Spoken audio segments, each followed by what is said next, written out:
안녕하세요. 소니캐스트 이신열입니다. 오늘은 소음계, 음압계를 어떻게 사용하는지에 대해서 알아볼 텐데요. 이게 좀 내용이 굉장히 좀 광범위하기 때문에 오늘은 기초편, 좀 쉬운 주제에 대해서 한번 알아보도록 하겠습니다. 좀 음향에 대해서 배우는 시간이 오늘은 좀 많을 것 같습니다. 우리가 이제 음압을 잰다고 하면 두 가지를 잴 텐데요. 첫 번째 하나는 이제 소음을 재는 게 있고, 두 번째는 일반적으로 이제 음압을 재는 게 있습니다. 물리적으로 보면 음압을 재거나 소음을 재거나 똑같은데요. 우리가 소음을 정의하는 것들은 내가 원하지 않으면 소음이 되거든요. 마이크로폰이야 지가 원하는지 안 하는지 따라 다르지만 이게 오늘 계속 이야기가 나올 텐데, 이걸 음압을 측정할 때는 반드시 사람이 개입되어 있습니다. 그러니까 사람이 내가 원하는 소리 같으면 음악이 될 수도 있고 소리가 될 수 있지만, 내가 싫어하는 소리는 무조건 소음으로 되어 있습니다. 노이즈의 정의는 그렇고요. 그래서 이제 환경 소음을 측정을 한다든지, 그 다음에는 이제 라이브 이벤트 모니터링을 해서 공연장에서 소리가 어느 정도 크게 나오는지, 그 어떤 법규를 벗어난다든지, 나라마다 좀 다를 수 있겠죠. 그 다음에는 이제 PASR처럼 이렇게 시스템이 설치되어 있는데, 이게 이제 지금 설치되어 있는 음향기기들이 잘 음압이라든지 명료도라든지 이런 게 잘 나오고 있는지 보는 게 있고요. 그 다음에는 이제 여러 가지 기계에서 나오는 소음들 이런 것들을 평가를 해서 요만큼 얘가 정숙한지에 대한 이런 포인트 보는 여러 가지 측정할 수 있는 파라미터들이 있습니다. 측정하는 파라미터인데요, 소음계에서 보여주는 여러 가지 값들이죠. 이게 아주 어찌 보면 단순하지만, 아까도 말씀드렸지만 사람이 개입되기 때문에, 그냥 이 마이크로폰은 그냥 그 압력을 전기로 변환시켜주는 변환 장치이고, 그렇게 보면 그냥 압력이 전기로 바뀌면 볼트가 뜨고, 이 볼트를 갖다가 타임 도면에서 계산하든 주파수 도면에서 계산하든 해가지고 그게 대한 값만 나타내주면 굉장히 간단한데, 그게 다가 아니라는 게 문제입니다. 바로 사람이 개입되기 때문에 사람이 느끼는 거하고 바꿔주는 변환 과정이 필요한 거죠. 그래서 여기처럼 주파수 가중치도 있고요, 시간 가중치도 있고, 그 다음에 이제 나중에 이퀴벌런트 연속 등가 랩을 그래가지고 바로 LEQ라는 값이 나오게 되어 있습니다. 오늘은 여기까지 다루고요. 또 요것도 또 뒤에 또 심화편에 보면 또 다양한 얘기가 있는데, 그거는 또 다음 시간에 알아보도록 하겠습니다. 여기 보면 시간 가중치, 주파수 가중치가 있는데, 이거부터 이제 먼저 알아보도록 하겠습니다. 먼저 주파수 가중치인데요. 우리가 A 웨이팅, C 웨이팅, B 웨이팅, Z 웨이팅 여러 가지 가중치들이 있는데, 대표적인 A 웨이팅, C 웨이팅, Z 웨이팅에 대해서 알아보도록 하겠습니다. 이 사람이 끼는 그냥 마이크하고는 비슷하면서도 다릅니다. 그러니까 사람이 끼는 압력을 측정하는 그냥 압력 센서 아니야? 그래서 마이크로폰하고 똑같겠네 이렇게 생각할 수도 있으면, 사실 거기까지는 맞는데, 바로 사람의 귀는 비선형이라는 데 큰 차이가 있습니다. 즉 작은 소리를 이렇게 받아들이는 메커니즘과 큰 소리를 받아들이는 메커니즘이 완전히 다릅니다. 근데 절대 이 측정용 마이크로폰은 그거를 갖다 흉내낼 수가 없기 때문에, 바로 마이크로폰이 아니고 그 후처리를 통해서 이제 사람의 귀하고 좀 유사하게, 사람하고 좀 유사하게 가는 건데요. 다른 말로 무슨 말이냐고 하면, 사람은 작은 소리를 들을 때는 이게 3에서 4kHz 돼요. 여기를 갖다가 굉장히 섬세하게 듣습니다. 그리고 이제 소리가 커지면 그런 게 없어져요. 저주파수든 고주파수든 거의 비슷하게 듣는다는 거죠. 왜 그러면 이게 사람이 작은 소리에 대해서 3, 4kHz를 잘 듣느냐? 그거는 바로 사람이 진화해오면서 발달된 바로 생존에 대한 부분입니다. 예를 들면 원시 사회로 돌아가서 내가 이제 어떤 들판을 가고 있는데 맹수가 나타났는데, 맹수가 낮에 봐라 이렇게 해서 나타나지 않을 거 아닙니까? 그러면 뭔가가 뽀시락 되면서 이제 잡아먹으려고 그랬겠죠. 그때 그 뽀시락 소리가 바로 뭐냐? 3, 4kHz. 그 소리를 듣고 빨리 도망가야 되겠죠. 그런 어떤 생존 본능에 의해서 3, 4kHz 잘 듣게 돼가지고 있고, 사람의 이제 고막의 위치도 안쪽으로 한 2.5cm 안에 들어가 있으면 4분의 1 파장 공진도 바로 3kHz 대역에서 바로 잘 듣게 되어 있습니다. 그렇게 되어 있는 거고요. 그래서 이게 이제 A 웨이팅이 작은 소리 보통 한 40dB 정도 작은 소리에 대해서 기준에 등층과 곡선은 기준돼가지고 있고요. C 웨이팅 같은 경우는 한 100dB 정도 돼가지고 있는데 실제로 보면 그러면 큰 소리를 주로 하는 공연장 같은 경우에는 이제 C 웨이팅을 해서 하겠죠. 그렇죠? 그리고 이제 작은 소리, 일반적인 작은 소리 같은 경우는 A 웨이팅을 해서 측정을 하는 게 맞고요. Z 웨이팅이라는 게 뭐냐면 아예 가중치가 없다는 거죠. 그 말은 그냥 물리적으로 들어오는 걸 그대로 내가 뭔가 분석을 하기 위해서 그대로 받아들이는 레벨을 Z 웨이팅, Z라는 말은 없다는 거랑 마찬가지이기 때문에 그렇게 지금 현재 표준에 그렇게 돼가지고 있고요. 애매한 부분이 하나가 있습니다. 예를 들면 한 60dB 정도 들어오면 그럼 이게 A 웨이팅이 맞을까요? 아니면 C 웨이팅이 맞을까요? 그러면 80dB 정도는 A 웨이팅이 맞을까요? C 웨이팅이 맞을까요? 그게 사실 참 애매해집니다. 그러면 그냥 우리가 정해서 그냥 70을 쪼개서 70보다 커지면 C 웨이팅 늘고 70보다 작아지면 A 웨이팅으로 가자고 그렇게 정했다고 본다고 하면 아주 골치 아픈 게 있습니다. 일반적으로 우리가 거리를 걸어 다닌다고 하면 70dB이 커질 수도 있고 작을 수도 있고 일단 갑자기 A 웨이팅 갔다가 C 웨이팅 갔다가 A 웨이팅, C 웨이팅은 이렇게 바뀌어야 되겠죠. 그러면 실질적으로 보면 조금 작은 변화밖에 없는데 70에서 69, 71 요 사이 변화밖에 없는데 실제로 이 보면 2만원 큰 20dB 큰 차이가 있기 때문에 요감이 크게 바뀔 수 있는 여러 가지 문제점이 생깁니다. 그래서 일반적으로는 요즘에는 주로 특별한 경우가 아닌 이상 보통 A 웨이팅을 해서 연속적인 걸 많이 보여주려고 하고 있고요. 어떤 특수한 규정에 따라서 진짜 큰 소리만 많이 난다라든지 뭐 공연장에서 큰 공연이 있다든지 아니면 공장 같은 굉장히 크게 나오는 소리가 일상적으로 나오는 그런 공간이라고 하면 C 웨이팅이 맞겠죠. 근데 이게 우리가 현장에서 다이나믹스가 굉장히 크기 때문에 일반적으로 A 웨이팅을 많이 사용을 하고 있습니다. 그래서 이게 이제 바로 주파수 가중치고 사람이 소리가 작을 때하고 클 때에 따라서 주파수 특성이 달라진다. 그게 대해서 모사를 하기 위해서 A 웨이팅, C 웨이팅은 있다. 이거는 반드시 알아두어야 되고요. 두 번째는 바로 시간 가중치입니다. 시간 가중치라는 게 뭐냐고 하면 현재 내가 들어오는 소리가 뭐가 딱 이렇게 들어갔다고 볼게요. 딱 들어갔는데 그건 이제 물리적으로 들어온 거고 마이크로폰 이면 그게 다 볼 수 있겠죠. 그렇죠? 그렇게 돼가지고 있는데 우리가 지금까지 많이 봐왔던 그런데 사람의 이제 귀라는 게 바로 그렇게 즉각적으로 반응을 하냐라는 겁니다. 바로 들어오는 소리에 대해서 맨 처음에는 그 패스트밖에 없었거든요. 왜냐 그러면 이게 이제 우리가 이렇게 레벨 메탈 옛날에 많이 쓰겠는데 이것도 얘가 질량을 가지고 그 다음에 단성이 있기 때문에 움직일 수 있는 어떤 시정수가 있었겠죠, 그렇죠? 그거랑 가장 유사하게 했던 게 바로 패스트였습니다. 그래서 패스트에 나온 요 사람이 눈에 있는 잔상에 따라가는 시간도 필요했기 때문에 요 정도에서 보이는 요것만 처음에 있다가 이게 좀 안 맞다라고 생각을 하게 됐던 게 바로 뭐냐고 하면 이게 이제 뭐 스피치 같은 경우 이제 저음이 많지 않습니까? 저희만 스피치 같은 경우에는 이렇게 빨리 바뀌는 거하고 좀 안 맞다고 하는 그런 연구 결과가 나왔어요. 그래서 스피치 같은 경우에는 좀 더 슬로우하게 바뀌는 게 좀 더 사람이 느끼는 거하고에 대한 상호 연관성이 더 크다고 나왔기 때문에 그때 이제 슬로우라는 개념이 나오면서부터 그러면 이전 거는 테스트. 옛날에는 그게 시간 가중치라 원래는 태생은 아무것도 없었는데 그게 이제 슬로우라는 개념이 나오다 보니까 이거는 패스트로 하자고 나왔고 그 다음에 한 개 더 나온 게 바로 인스턴테니어스 해가지고 바로 순시적으로 바로 들어오는 게 있습니다. 이거는 이제 뭐 총을 빵빵 쏘는다든지 이렇게 딱 이렇게 순간적으로 나오는 까지도 바로 돼야 될 때 그런 부분이 있는데 현재로는 이거 별로 효용성도 없고 사람하고 잘 안 맞아 그래서 아예 없애버렸고 현재로는 패스트하고 슬로우가 있습니다. 그래서 지금 우리가 보는 레벨 메탈을 보든 그 다음에 이런 A 웨이팅, F나 뭐 S 이런 시간적 웨이팅 값들이 실제 물리적인 값하고는 안 맞습니다. 예를 들자면 내가 순간적으로 딱 친 게 만약에 요렇게 올라가서 요렇게 없어졌다고 보겠습니다. 그러면 인스턴테니어스 했다고 하면 요만큼 듀레이션 동안 기간 동안 얘가 바로 측정이 됐겠죠, 그렇죠? 하지만 패스트 같은 게 여기서 없어진다고 하면 이 값을 나타낼 거고요. 슬로우 같은 경우는 요것밖에 못 나타내죠. 없어져 버렸다고 하면 천천히 반응하기 때문에. 그래서 우리가 여기서 이제 보는 것 같은 경우에는 피크 값하고 실제로 여기서 나오는 보여주는 값하고는 사실 괴리가 있습니다. 훨씬 더 작게 보이게 되겠죠.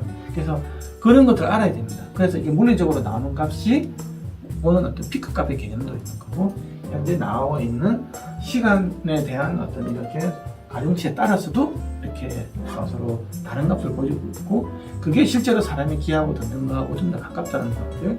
패스트 같은 경우는 일반적인 소음 같은 경우는 패스트가 가깝지만 스피치와 같은 그런 것들은 슬로우가 좀 더 가깝다고 해서 이런 시간 가중치까지 나왔습니다. 그러면 이게 다겠네. 더 있다라는 거죠. 이게 바로 이제 뭐냐고 하면 바로 LEQ라는 게 개념이 등장했습니다. 이게 바로 이제 EQ라는 말은 이퀴블런트라는 말은 뭐 등가 이런 말이겠죠. 동등하다는 말이죠. 이게 이제 뭐냐고 하면, 자 그러면 우리가 아까 시간적으로 볼 때 패스트하고 슬로우가 있었어요. 그거는 현재 일어난 요 시점에서 귀가 반응을 하는 게 즉각적으로 반응해 줄 거냐, 좀 더 천천히 반응해 줄 거냐인데요. 사람이라는 건 더 놀라운 특성이 하나 더 있습니다. 그게 바로 뭐냐고 하면, 이전에 들어오던 소음 레벨에 대한 그 히스토리를 현재 반영이 된다는 겁니다. 좀 사람이 길은 어댑테이션, 적응하는 과정이 있기 때문에 내가 지금 현재 이 소리의 느낌의 정도는 이전에 있는 요 값이 현재에 영향을 미친다는 겁니다. 여러분도 아시겠지만 큰 소리 속에서 있는 큰 소리는 별로 크게 안 느끼지만 조용하다 갑자기 큰 소리가 나는 것들은 굉장히 크게 느끼지 않습니까? 어떤 그런 부분들까지도 시간에 대한 가중침을 좀 긴 시간으로 봐야 될 필요가 있다는 거죠. 그래서 바로 이게 LEQ라는 개념이 바로 나오게 됩니다. 그래서 실제 많은 소음에서 LEQ를 봅니다. 사람들이 나 LEQ 처음 보는데 한다고 하면 과거에 누적되어 있는 그 값들이 현재 영향을 미치기 때문에 LEQ를 본다고 생각하시면 됩니다. 그래서 이 LEQ 웨이팅이라는 게 있는데, 그거는 이제 그래서 LEQ를 측정을 하려면 반드시 레코딩이 돼야 됩니다. 스타트 시점에서부터 그 다음에 스탑 그까지, 그게 뭐 1시간이 됐든 30분이 됐든 그 사이를 다 보는, 다 그 시간의 간격 동안 다 영향이 다 들어가게 되어 있습니다. 이념들이. 그래서 웨이팅으로 본다고 하면 시작점에서부터 현재 시점까지가 전부 다 똑같은 동일한 웨이팅으로 들어가는 게 LEQ의 개념이고요. 그 다음에 패스트 같은 경우는 바로 현재만 보는 거고, 슬로우 같은 경우는 바로 좀 어느 정도 좀 이게 라이딩 타임을 갖고 있는 거죠. 그래서 보통 이걸 한 0.1초, 이걸 한 1초 정도, 이게 이제 바로 현재 값에 영향을 미치게 되는 겁니다. 그래서 요 값들이 있다라는 게 대해서 LEQ라는 개념이 있고, 그 다음에 시간적으로 본다고 패스트라는 개념이 있고, 슬로우라는 개념이 있고, 주파수축으로 본다고 하면 소음이 작을 때는 A 웨이팅이라는 게 있고, 그 다음에 C 웨이팅이라는 게 있고, 물리적으로 볼 때는 Z 웨이팅이라는 게 있고, 이런 거 정도를 알아두시면 내가 이제 현재 소음계에서 나오는 것들이 뭐를 나타내는지 알 수가 있는데요. 일반적으로 우리가 뭐 저렴한 소음기 같은 경우에는 A 웨이팅, C 웨이팅, 그 다음에 패스트 슬로우 정도밖에 없습니다. 그러니까 이제 LEQ가 정도가 되려고 한다고 하면요, 거기서부터는 뭐가 들어가야 되냐고 하면 바로 레코딩 기능이 들어가야 되겠죠. 그거는 이제 정밀 소음기에 들어가게 되어 있습니다. 그래서 이제 여기 나와 있는 엑셀2 같은 경우는 이게 스타트 버튼이 여기 있거든요. 여기 보면 스타트 버튼 있지 않습니까? 이 스타트 버튼을 누르면 지금 현재 제가 지금 이게 화면을 띄우는 게 낫겠네요, 그렇죠? 화면을 띄워서 깨알 같은 기능이 이게 나와 있죠. 이 보면 내가 현재 여기 보면 지금 SL 메타 기능으로 해가지고 여기 떼가지고 있고요. SL 메타를 떼가지고 있고, 얘를 이 보면 1, 2, 3 대 숫자로 보일 수도 있고, 리얼타임 어널리시스 해가지고 옥타브 밴드 분석도 가능합니다. 지금 오늘은 옥타브 분석은 다음 편에 이야기해주고, 오늘은 그냥 SL 메타인데, 여기 보면 내가 A 웨이팅을 해가지고 슬로우로 되게 되겠죠. 이 값은 지금 64 이 정도 나옵니다. 내가 지금 계속 말하고 있기 때문에. 근데 제가 이제 LEQ라고 했죠. A 웨이팅을 해서 EQ는 근데 왜 92가 되냐? 내가 지금 스타트를 아직 안 시켰거든. 이건 거짓된 값입니다. 그리고 내가 지금 그 C 웨이팅을 해가지고 크게 피크 값은 지금 85가 되는데, 내가 이거 해가지고 그러면 아까 117이 나오죠. 순간적으로 제일 크게 뜬 게 117이라고 이렇게 알 수가 있고, 그러면 내가 지금 이제 스타트를 시켜가지고 바로 LEQ를 구해보도록 하겠습니다. LEQ를 구하면 이제 스타트가 되기 때문에 이제 계속 내 스타트 시점에서부터 지금 내 말한 것까지의 누적 값이 나오겠습니다. 60이 이렇게 나오겠죠. 유사하지만 좀 다르죠. 그래서 어떤 뭐 라이브 이벤트 모니터링을 한다든지, 아니면 소음과 절대 같은 경우도 의외로 이렇게 그 LAQ를 원하는 이런 분들이 되게 많이 있으니까 참고로 이렇게 하시면 될 것 같고요. 자, 그래서 측정 유형에 보면 광대역 앱을 측정하는 게 있습니다. 이거는 이제 뭐냐고 하면 이 값을 나타내는데요. 이거는 이제 시간장에서 분석하는 겁니다. 그냥 사람이 듣는 20Hz부터 200Hz까지의 그냥 그 전체적인 에너지를 그대로 보여주는 거고요. 아까 보여준 향이고요. 이게 EQ 같은 경우에는 얘가 스타트를 시켜야 나온다고 이야기를 했고요. 그 다음에는 이제 두 번째 나와 있는 게 바로 얘는 리얼타임 어널리시스, 뭐 실시간 분석기라고도 하고 또 다른 말로 뭐 옥타브 분석이라고 합니다. 보통 사람이 보통 24개 정도 밴드의 해상도가 있기 때문에 이것도 보면 이제 3분의 옥타브가 되어 있는데 3분의 옥타브 같은 경우는 31개 정도 나오거든요. 각각의 주파수별로에 있는 값들을 나타내게 되겠죠. 그리고 이게 A 웨이팅 값, 전체적으로 단 A 웨이팅 값, Z 웨이팅이 되겠죠. 그래서 A 웨이팅 값은 만약에 이 두 개가 이제 같게 되겠죠. A 웨이팅. 그리고 이렇게 해가지고 이 전반적으로 이렇게 한 번에 보는 거고요. 두 번째는 굉장히 고해상도 스펙트럼을 보고 싶다고 하면 들어가는 게 바로 FFT입니다. FFT는 1Hz 단위로. 이거는 이제 어떤 특정한 어떤 주파수가 막 크게 뜬다든지, 사실 여기서는 전체적으로 이 주변에 에너지가 큰 거지, 만약에 단위음이 나온다고 하면 이게 왜 이런 음이 나오지 할 때는 바로 이 주파수를 본이 났겠죠. 그럼 175.1Hz가 지금 크게 나오고 있다는 걸 보시죠. 원인 분석을 할 때는 이렇게 FFT 창을 했습니다. 그래서 보는 방법은 그냥 광대역을 해서 타임 도메인을 보는 방식이 있고, 주파수 도메인을 보는데도 1Hz 단위로 볼 때는 FFT를 보는 방법도 있고, 그 다음에 사람이 느끼는 해상도를 하기 위해서 옥타브 밴드 개념을 한 리얼타임 어널리시스, 실시간 분석 개념이 있습니다. 이 네 개를 선택적으로 할 수가 있고요.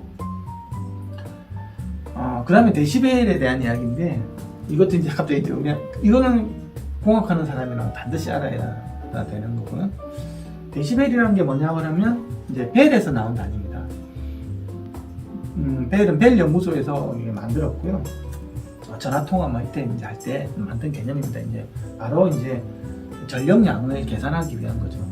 너무나 전력량이 이렇게 우리가 지금 너무 큰 단위가 너무 크기 때문에 이걸 갖다가 좀 작은 숫자로 표현할 수 있는 거, 예를 들면 단위가 100만 이렇게 된다고, 음악도 거의 작은 소리가 큰 소리하고 그 100만 단위로 된다고 하면, 야 오늘의 음악이 얼마냐 그러면 32만 9,500 이렇게 할 수는 없잖아요. 그냥 좀 어떤 적당하게 우리가 구분할 수 있는 쉬운 어떤 숫자가 필요했거든요. 그런데 이제 사람이 느끼는 게 바로 이제 소리를 느끼는 것들이 절대적인 값이 아니고 상대적인 값이라는 거죠. 그래서 어떤 기준에 대한 상대적인 값의 비율로 사람들은 느끼게 됐습니다. 그거는 모든 게 다 그렇습니다. 모든 감각이 시각이든 청각이든 촉각이든 통각이든 간에요. 사람은 기준에 대한 상대적인 값으로 느끼고, 그 다음에 데시벨이라는 것들은 바로 그 전력에 대한 비율로 보는 단위로 만들어졌습니다. 그래서 기준 전력이 있고요. 그에 대한 현재 측정하고자 하는 전력을 로그로 나타내는 거죠. 근데 그게 바로 우리가 벨이라고 정의했습니다. 벨 연구소에서. 그런데 소리 같으면 예를 들면 사람이 제일 작게 듣는 게 20 마이크로파스칼이거든요. 그 부분에 지금을 재가지고 로그를 재보니까 숫자가 너무 작은 거예요. 여기서 12밖에 없는 거야. 그러니까 모든 소리를 12단계로 표시하다 보니까 너무 작은 거죠. 그래서 야 이거 12는 너무 작다 야. 10을 곱하자. 그래서 앞에 120단계 정도 돼야지 작은 소리부터 큰 소리까지 12단계 이게 못 써먹겠다. 그럼 계속 소수점이 계속 나와야 되면 안 좋았거든요. 그래서 10을 곱해. 그렇게 해서 나온 게 바로 10을 곱했다는 뜻을 해가지고 10진수를 대시라고 그러지 않습니까? 그래서 데시벨. 그래서 우리는 dB라고 표시합니다. 데시벨이라고. 그래서 120단계로 쪼갰다는 거, 그 이야기고요. 그래서 데시벨은 상대 단위다. 그래서 기준이 뭐냐? 20 마이크로파스칼이다. 이건 어떻게 보였냐? 19세 성인 남성을 재보면 제일 작게 들을 수 있는 청력이 정상적인 청력을 갖고 있는 애가 20 마이크로파스칼이에요. 20 곱하기 11 마이너스 6성 파스칼 정도 될 때 그 이하는 못 들어 일반적으로는. 그러면 그게 이제 0데시벨로 정하는 거. 그래서 데시벨은 마이너스가 있을 수도 있고요. 0데시벨은 소리가 없다가 아니고 내가 건전한 청년이 아주 조용한 무양실 같은 공간에서 엄청나게 조용한 들을 수 있는 최소 가청 한계가 20 마이크로파스칼이에요. 그래서 이렇게 계산을 하는데 바로 이거는 압력이죠. 압력이기 때문에 이거는 전력의 단위가 아닙니다. 전력의 단위가 아니기 때문에 바로 압력의 제곱. 우리가 보면 전압의 제곱이 파워가 되듯이 우리가 전압을 잴 때도 전압의 제곱을 하지 않습니까? 우리가 벨이라는 단위, 데시벨 단위를 쓰려면 무조건 전력의 단위로 바꿔줘야 되거든요. 그래서 제곱톤이 들어가는 거예요. 전압도 제곱, 음압도 제곱. 둘 다 압력이니까 음압, 전압 다 제곱을 하고 나서 그렇게 하다 보니까 제곱이라는 게 앞으로 쏙 꽂으니까 이제 로그에서 앞으로 오면 12 곱하기 2가 되겠죠. 그래서 20로그라는 개념이 나오게 됩니다. 내가 전압이나 음압이나 이게 변이 맡은 이런 개념, 전력이 아닌 다른 개념을 하려면 어떤 그게 제곱에 들어가야 되는 거고, 제곱하기 싫으면 20을 곱했다고 생각합니다. 그래서 이 데시벨 단위라는 게 기본적으로 상식적으로 알아두시면 좋다라는 거예요. 그래서 우리가 제일 나이트장에서 크게 듣는 게 120데시벨 있지 않습니까? 그거는 굉장히 큰 소리가 되겠죠. 그냥 우리가 또 1파스칼이라고 하는 것들도 10에 20 마이크로파스칼이 0데시벨인데 그럼 1파스칼은 얼마 정도 돼? 1파스칼 같으면 계산을 해보면 여기 넣어 계산해보면 20 마이크로 20 곱하기 10의 마이너스 6승분의 1파스칼을 계산해보면 94데시벨이 나와요. 그래서 좀 길가에 큰 소리가 말이 1파스칼이고요. 우리가 이 모든 걸 측정할 때 기준이 되는 게 이 캘리브레이트에서 내주는 게 1파스칼이 있고요. 그 다음에 10파스칼 되면 114데시벨이 됩니다. 여기다가 20 곱하기 10 마이너스 6승분의 10을 해줘버리면 114데시벨이 나왔거든요. 그게 바로 10파스칼이 됩니다. 10파스칼 같으면 114데시벨이 나오는 거니까 굉장히 큰 소리죠.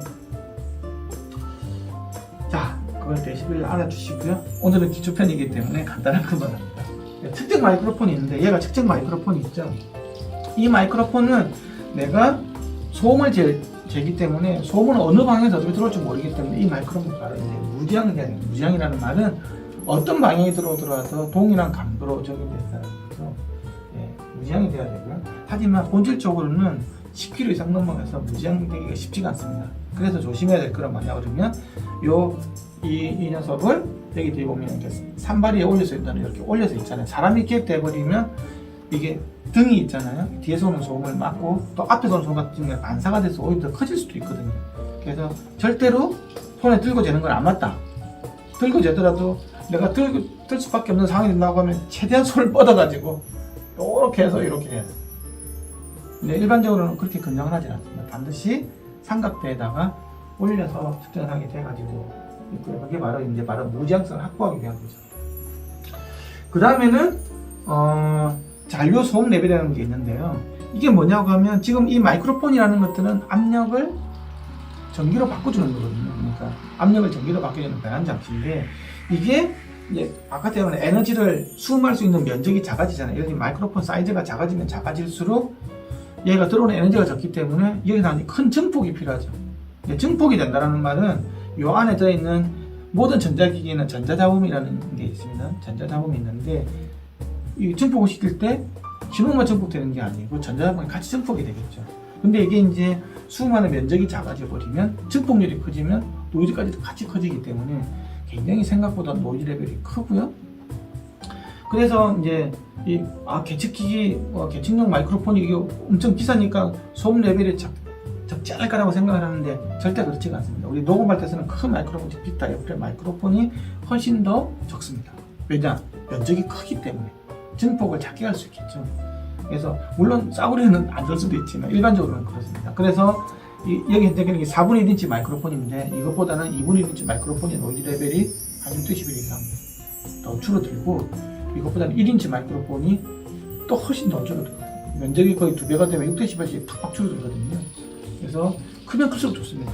이게 2인치, 4인치로 가버리면 노이즈 레벨이 굉장히 작아요. 그 다음에 온도에 대한 안정성, 그 다음에 시간에 따른 전이는 게 적어야 되겠죠.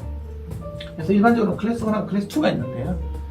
클래스 1 같은 경우는 이제 굉장히 안정적으로 나오고 있고 플랫하게 나오는 데에 반해서 그래서 1kHz 특성 하나만 가지고도 전체가 어떤 대변될 수 있습니다. 근데 클래스 2 같은 경우는 고주파에서 괜찮고 고저주파에서 괜찮고 굉장히 크죠. 이런 걸 가지고 절대적으로 이 음압이 맞다고는 할 수가 없고 단위로 측정할 때 맞습니다. 그리고 절대적으로 조심해야 될 거는 바로 이게 마이크로폰을 이렇게 툭툭 떨어뜨리고 막 하면 이게 이렇게 하염없이 고주파수가 이게 틀어질 수가 있으니까 나중에 이렇게 나올 수도 있고 뭐 이렇게 나올 수도 있고 이렇게 돼 있는데, 그거는 이제 마이크로폰 교정을 맡겨서 실제로 내 마이크로폰이 어떤 상태인지 그걸 반드시 알아야 됩니다. 그리고 사용할 때는 반드시 마이크로폰을 이렇게 교정을 해야 되는데, 마이크로폰 교정 원리라는 말은 마이크로폰을 고친다는 개념이 아니고 현재의 감도가 얼마인지를 알아내는 그 과정입니다. 그래서 얘가 이제 교정기, 음악 교정인데요. 이건 어떤 원리냐고 하면, 이게 틀어보면 들리시죠? 이 소리가 들리는데, 얘는 무조건 1kHz 톤을 114dB 아니면 94dB, 즉 1파스칼 아니면 10파스칼로 항상 내줍니다. 여기 스피커가 있고요. 여기 안에 측정용 마이크로폰이 있어가지고 이 마이크로폰하고 나중에 꽂았을 때 딱 만나게 되거든요. 이 지점에서 항상 94, 104가 나오더라고. 진짜 이 안에서 이렇게 계속 모니터링 하면서 그 값을 일정하게 내주고 있는 상황. 그러다가 배터리가 없으면 확 죽어버리고, 그래서 요 과정을 거치기 때문에 요거를 여기다가 이렇게 꽂게 되겠죠. 여기 음압이 나오고 있는데요. 얘를 캘리브레이트라는 이 창이 나오죠, 그렇죠? 여기 들어가면 이 값들이 나옵니다. 그러니까 1파스칼이다, 94dB이 들어올 때 115.5mV가 나온다는 거예요. 이게 바로 압력을 전기로 바꿔주는 관련 장치가 바로 마이크로폰이 되는데, 어쨌든 지금 요걸 갖다가 1파스칼에 대한 전압의 양을 우리가 감도라고 센시티브라고 15.5죠. 근데 제가 아까 좀 전에 교정을 했을 때는 114로 해가지고 했습니다. 근데 지금 나오는 게 113.9죠. 0.1dB 차이 나지 않습니까? 그러면 요거까지도 이제 교정을 해야 되는데, 런을 해가지고 눌러주면 됐고, 그러면 이제 114가 맞췄죠. 그러면 다시 공정에 출하가 될 때는 1파스칼 때 14.8mV였지만 현재 이 공간 제 사무실에서는 이게 15.4가 되는 겁니다. 왜 이렇게 차이가 생기냐고 하면, 이게 이 만들어지는 이게 스위스 리텐슈테인에서 만들어지는데, 거기하고 여기하고 만약에 정압이 틀리다든지, 또 그러니까 현재 정압도 이제 동압에 영향을 미칩니다. 그래서 그 교정에 대한 부분들, 오늘의 현재 기압, 오늘 좀 날씨가 좀 구리구리하기 때문에 이것도 영향을 미치는 부분이 있고, 두 번째는 이 마이크로폰이 약간 내가 쓸 때 좀 이렇게 약간 데미지가 갔다든지 해서 이렇게 차이가 생길 수 있으니까, 나중에 내가 리포트를 할 때는 반드시 보이는 것처럼 이 교정기를 해서 교정을 한 다음에 측정을 하게 되어 있습니다. 이 점은 꼭 알아두셔야 됩니다. 근데 한 가지 더 알아둬야 될 거는, 요거도 이 기계도 플러스 마이너스 0.2라는 거. 그리고 이거 말고 이제 피스톤폰이라는 거 있는데요. 그거는 더 저주파수가 나오거든요. 그 같은 경우에는 플러스 마이너스 0.1의 또 편차가 있습니다. 다른 말로 무슨 말이냐고 하면, 우리가 데시벨 나타낼 때 음압 같은 경우에는 소수점 이하는 별로 늦게 못 듭니다. 대충 한 4, 4급 정도로 해서 12.4, 12.5 이런 건 하나도 안 중요하다는 거예요. 이렇게 정밀한 교정기를 쓰더라도 플러스 마이너스 0.2, 즉 0.4dB 가까이 차이가 날 수가 있습니다. 그건 어쩔 수가 없는 상황입니다. 그래서 이 교정은 두 가지 교정 과정이 있는데, 일단은 처음에 공장에 출하가 될 때 있잖아요. 얘가 공장에서 교정을 해오고, 이 공식적인 어떤 이렇게 그 교정된 데이터를 반드시 갖고 있어야 됩니다. 첫 번째고요. 하지만 내가 이제 이거는 제조사가 있는 나라에서 그 공장에 출하될 때 얘기고, 내가 이제 쓰고 있을 때 같은 경우는 내가 이제 기압이라든지 이 제품이 어느 정도 또 편차 같은 거 생길 수 있는 거거든요. 그에 대해서 항시 측정을 하기 전에는 캘리브레이션 과정을 항상 거치면서 사용하는 게 굉장히 중요하고요. 그래서 측정의 순서를 이야기를 해주면, 맨 처음에는 해당 표준에 따라서 이게 뭐 내가 소음을 잴 건지 음압을 잴 건지 라이브 이벤트를 잴 건지 기계 소음을 잴 건지 이런 거에 따라서 바로 여러 가지 가중치 중에 내가 선택을 해야 됩니다. 이걸 잘못 선택해보면 다른 데이터가 나오겠죠. 두 번째는 바로 이제 마이크로폰 감도를 보정을 해야 됩니다. 마이크로폰 감도를 아까 이 캘리브레이터를 이용해서 보정을 하고요. 세 번째는 바로 측정의 높이, 이런 것들이 중요하다고 했죠. 그리고 이것처럼 이렇게 사람이 앞에 있으면 이게 반사가 된다 그랬지 않습니까? 뒤에 같은 경우는 이 사람이 맞기 때문에 섀도잉 음영이 생기게 되겠죠. 그래서 음압을 제대로 될 수가 없습니다. 사람이 기획 때문에 안 되고요. 그래서 이런 삼각대가에서 설치하는 걸 권장을 하고, 그러면 이게 연장 케이블이 있어야 되겠죠. 하시면 좋고요. 측정 결과를 기록을 하는데 최대한 좀 다양한 예를 들면 C 웨이팅, A 웨이팅, EQ 값, 그다음에 테스트 슬로 이런 걸 최대한 많이 이렇게 여기다가 어떤 측정 시간대 기록을 해놓고 나면 혹시 나중에 또 다른 거 보고 싶을 때 볼 수 있겠죠. 엑셀2 같은 경우에는 병렬 프로세싱이 되기 때문에 내가 나중에 이게 데이터 익스플로러에서 읽어낼 때요, 내가 체크를 해놓으면 모든 거에 대한 그게 동시다발적으로 값이 나옵니다. A 웨이팅 B급 값, 맥스 값, 미니멈 값, EQ 값, 나중에 나오겠지만 EQ 값도 어떤 델타 T 값을 내가 어느 시간 간격을 할 건지 한 번에 그냥 쭉 나온다고 보시면 됩니다. 그럼 옥타브에 대한 값들도 다 나오고요. 그런 것들이 굉장히 편하게 되어 있기 때문에 최대한 많이 기록을 했다가 나중에 보는 게 맞을 것 같고요. 반드시 이런 과정들, 제일 중요한 건 가중치를 정확하게 선택을 하고 마이크를 정확하게 고정을 한 다음에 이런 삼각대를 이용해서 측정하는 게 굉장히 중요할 것 같습니다. 오늘은 좀 간단하게 음악에 대해서 알아봤는데요. 다음에 이제 심화편에서는 실제로 이제 측정된 데이터를 보고도 이야기를 하고, 그 다음에 조금 더 깊이 있는 부분들이 있습니다. 보다 보면 예를 들면 아까 LEQ 값이 있는데 LEQ에도 또 어떤 시간 간격을 정해놓고 LEQ를 아까는 LEQ는 전체를 다 본다 그러지 않습니까? 그때 스타트부터 스탑까지 다 보는데 과연 또 그거 맞는지에 대해서 또 약간 좀 다르거든요. 틀리거든요. 그래서 그 LEQ에 대한 좀 더 심화하는 것들, 그 다음 실제 이 장비에서는 어떤 식으로 얘가 보여주는 건지, 이 장비에 대한 샘플링 레이트라든지, 그 다음에 실제로 이 보여주는 값에 대한 리플래싱 레이트라고 해가지고 그래픽이 얼마만큼 빨리 바뀌는지에 대한 좀 깊이 있는 내용들에 대해서 알아보고요. 그리고 실제 우리가 현장에서 나가서 도로속을 측정했을 때 그걸 보여주는 데이터 익스플로러라는 또 리포팅 툴이 있습니다. 그걸 사용을 해서 실제